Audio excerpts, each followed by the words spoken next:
안녕하세요. 영쌤입니다. 다음 수학 시간에는 올림에 대해서 알아보도록 하겠습니다.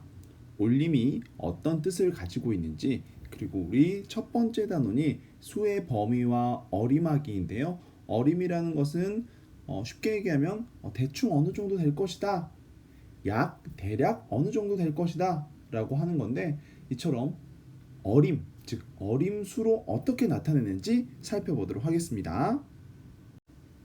그러면 이런 상황이 있다고 한번 볼게요. 여기 5학년 학생 수가 전체 208명의 숫자가 있습니다. 그런데 공책을 묶음으로 산다고 해요. 즉 한 묶음에 몇 권 이렇게 있죠. 그러면 묶음으로 산 후에 학생들에게 모두 한 권씩 나눠주려고 합니다. 그러면 최소한 어때야 돼요? 최소 학생 수 이상의 공책을 사야겠죠.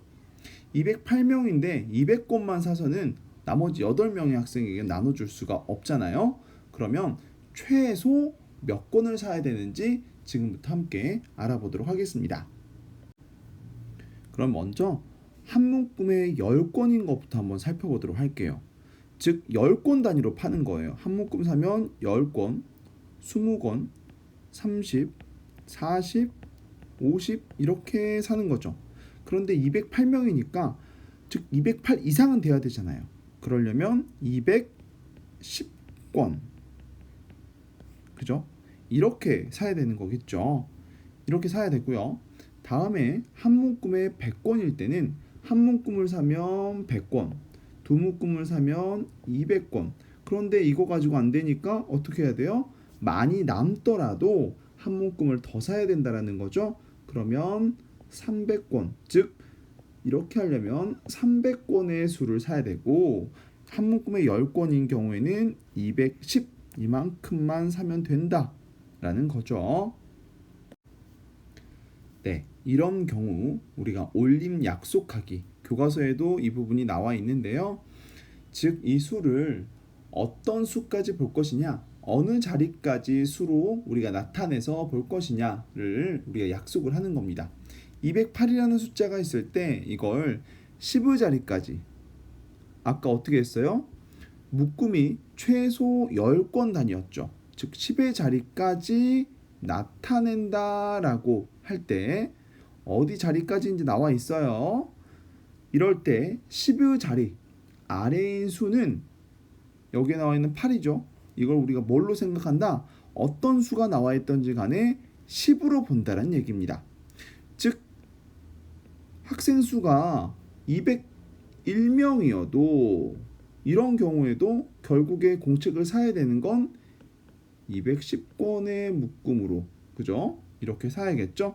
그래서 208명이지만 결국 210권을 사야지만이 모든 학생에 나눠줄 수 있다라는 거잖아요. 그래서 여기 나와 있는 것처럼 이처럼 구하려는 자리의 아랫수를 올려서 나타내는 방법을 올림이라고 합니다. 즉 어떤 경우 1부터 9까지 어떤 수가 있더라도, 즉 201, 202, 203 쭉 해서 209까지 이 수들을 올림에서 10의 자리까지 나타내라. 10의 자리까지 나타내라고 하면 결국에 이게 뭐가 된다? 210이라고 우리가 볼 수 있다라고 생각하면 되겠습니다. 자, 여기까지 우리가 10의 자리까지 나타내 봤는데, 이번에는 문제가 똑같이 208이라는 숫자가 있는데 이번엔 이걸 100의 자리까지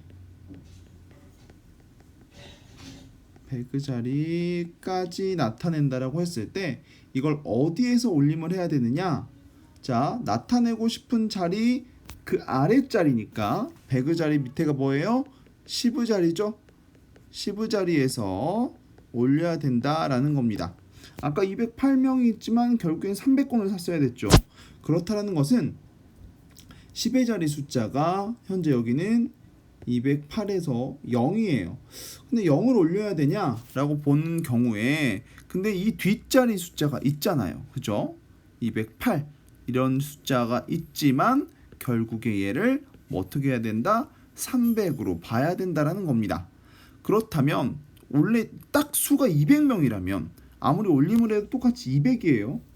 뒤에 10의 자리가 0이고 1의 자리도 0이니까. 하지만 10의 자리가 0인 경우에 1의 자리가 남아있기 때문에 이 남은 수를 어떻게 해결해야 되잖아요. 나눠줘야 되니까. 그래야 되니까 300으로 본다. 올려서 생각한다라는 겁니다. 결국에는 201부터 어디까지? 299. 물론 300도 300이겠죠. 하지만 여기에서 299도 10의 자리에서 올림을 하면, 즉 100의 자리까지 나타내면 이 9라는 숫자도 어떻게 볼 수 있다? 결국에는 10으로 생각해서 우리가 300으로 표현할 수 있다라는 겁니다. 여기서 물론 헷갈려하는 친구들이 있을 수 있어요.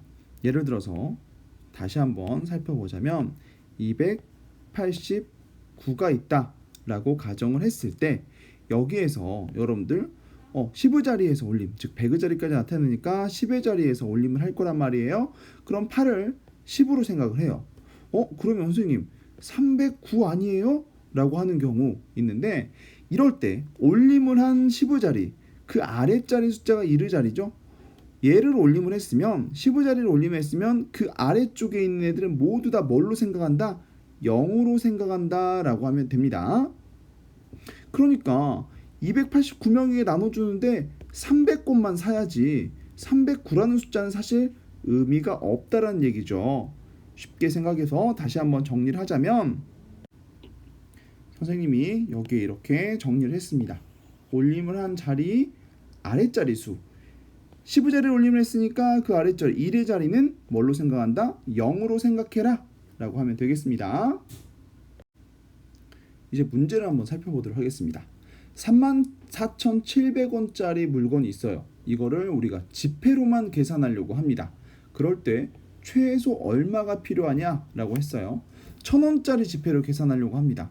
그렇다면 일단 34,000원까지는 계산이 되죠? 1,000원짜리가 34장, 1,000원이 34장 있으면 34,000원이니까 그죠? 남은 거 700원이 있는데 이 700원을 우리가 깎아달라고 할 수 없단 말이에요. 깎아주면 좋겠지만, 그래서 이 700원도 계산하기 위해서 어떻게 해야 돼요? 1,000원짜리를 한 장 더 내야 됩니다. 그쵸? 그러면 총 몇 장이 필요합니까?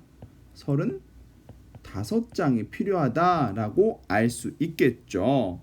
즉 여기에서 살펴보자면 1,000원짜리 지폐로 계산한다라고 했잖아요. 1,000원짜리 지폐.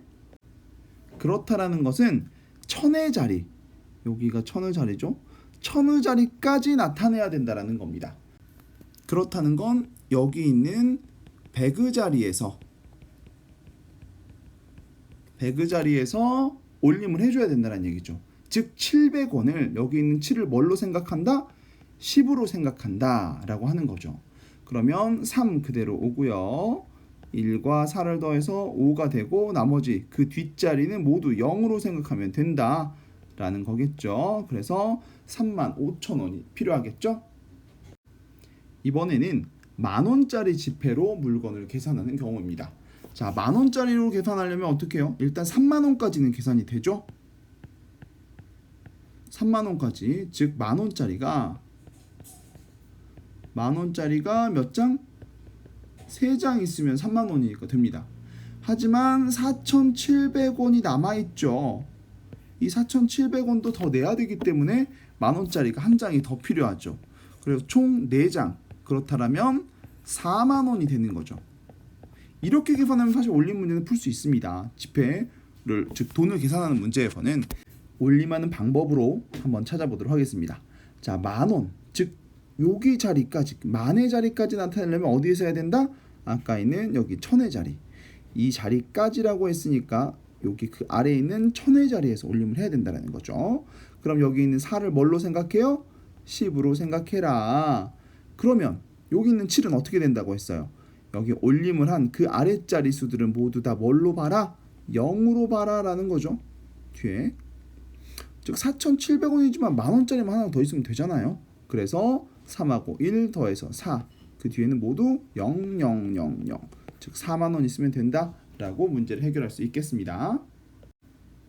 마지막으로 소수에서의 올림 방법을 살펴보도록 하겠습니다. 자, 여기가 자연수 어디에요? 여기는 이르 자리, 그리고 여기는 소수 첫째 자리, 여기가 둘째 자리, 셋째 자리가 됩니다. 자, 이거는 우리가 모두 알고 있죠. 그러면 여기에서 소수 첫째 자리까지 나타내라고 했기 때문에 결국 우리가 나오는 숫자는 몇 점 몇으로 표현을 해줘야 된다라는 겁니다. 소수 첫째 자리까지만 나타내주면 돼요. 그러면 소수 첫째 자리까지 나타내라고 했으니까 어디에서 올림을 해야 됩니까? 소수 둘째 자리에서 올림을 해야 된다는 얘기죠. 즉 5를 10으로 생각하고 그 아래는 모두 0으로 봐라 라고 하면 되겠죠. 그렇게 해서 살펴보면 2는 그대로 내려오고 4하고 2를 더해서 5가 되고 당연히 사이에 소수점도 찍어줘야겠죠. 그래서 우리가 2.5라고 할 수 있다. 여기까지 살펴보면 되겠습니다. 네, 지금 하는 올림부터 시작해서 버림과 반올림까지 나오는데 이 부분을 좀 헷갈려하는 부분들이 있어서 선생님이 좀 더 자세하게 설명을 했습니다. 물론 알고 있는 친구들은 금방금방 넘어갈 수 있지만 조금 헷갈리는 친구들은 다시 한번 천천히 살펴볼 수 있는 시간이 되었으면 좋겠습니다. 그럼 오늘 영상은 여기까지입니다. 끝!